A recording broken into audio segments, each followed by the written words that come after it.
喜哥，这个海龟是谁拍的啊？这海龟哦，这海龟是我一个非常要好的朋友，那他也是台湾知名的水下摄影大师，然后呢，他叫做 Yoko Sama，那他今天呢刚好也要来绿岛拍摄，熟人人到，Hello， 喜哥Yoko哥，好久不见。又来麻烦你了，对啊，很开心看到你这个新朋友。你好，你好，嗨，大家好，我是 Yoko Summer。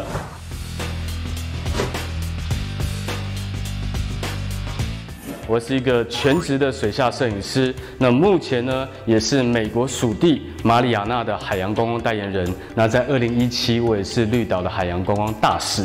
除了全职水下摄影师的身份之外，我自己本身也是一个潜水教练，也是个作家，然后也评过很多国际的水下摄影比赛的评审。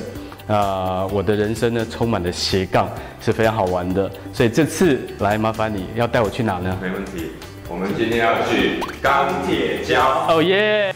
那我们出发前，我们先把装备组装一下，比较轻松，不然去到外面万一有点浪的话比较麻烦。OK， 上工上工。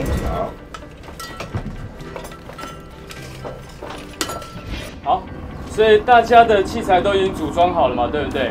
然后这个时候呢，我们的团队还稍微跟你们介绍一下，因为主要这次来到这边潜水，我们还是要有在地的最专业的潜导来带我们。那我先一个个介绍，我先自我介绍，我 Yoko， 大家应该都认识。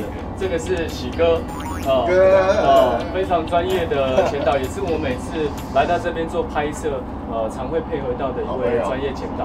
然后水下的部分我们其实还是会有介护，所以今天他带小蔡过来帮我们做介护。然后这是我这次的摄影的助理 Leo， 所以这次他会跟我们一起下水。那就差不多，我们就准备出发吧。好。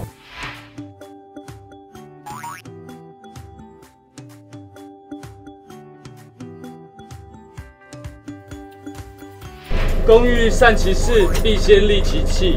这个就是我在水下拍照的装备，也就是我吃饭的家伙。那通常我下水的时候，一定会先做一个测试，这个是非常重要的一件事情，因为整个器材它其实价格都非常的高。那这个就是 housing 防水盒，把这装上去之后，做一个抽真空，减少进水的可能。在水下拍照的话，因为你下到海里面，那很多的颜色，比如说你下越深，它那个光谱红、橙、黄、绿这些颜色慢慢会被吸收掉，所以到了10米以下，大部分都是蓝光。所以如果我要拍照的话，我要还原这些生物或环境的色彩，一定需要用水下的闪灯。而这个时候呢，下水前我一定会做一个测试，比如说我闪灯有没有办法激发 ？OK， 那这时候呢，差不多我们就可以准备下水。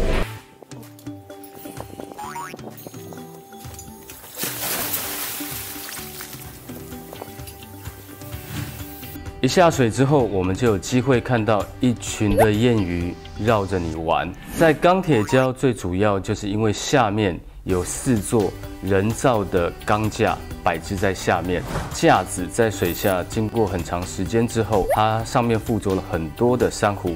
在绿岛，它非常著名的就是有满满的珊瑚，珊瑚的覆盖率非常高。现在来跟着我，在这4个钢架里面好好的来潜水，来看看一下这里面到底有哪些生物呢？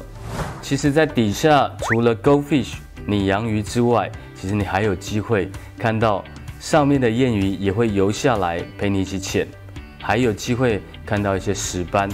那当然，这里面还会有满满的热带鱼，很多不同鱼种在里面。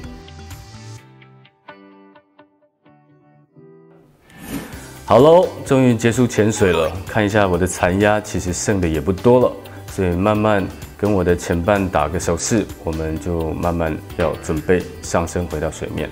其实潜水有一点很重要，大家要记得哦，就是你在水下潜水，你上升的速度不可以太快。当你把这些东西学会之后，你们就有机会跟我一样成为一个水下摄影师。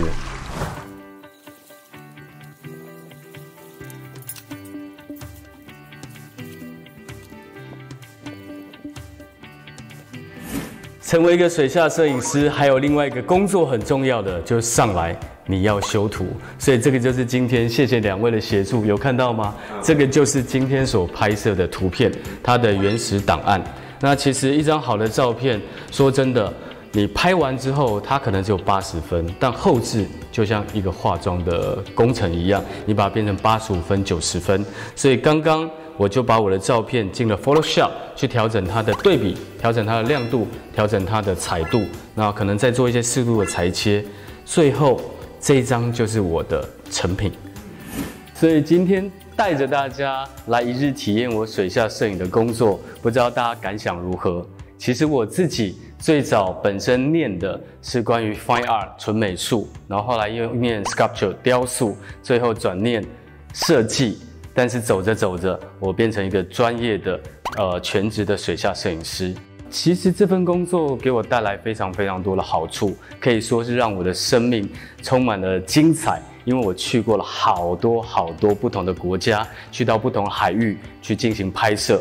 那如果你想跟我一样成为一个水下摄影师，首先我的建议是，你一定要先考取潜水的执照，再来你一定要懂得自我投资，就是多了解一些摄影的器材，去多潜多拍，你自然就有机会拍出好的作品。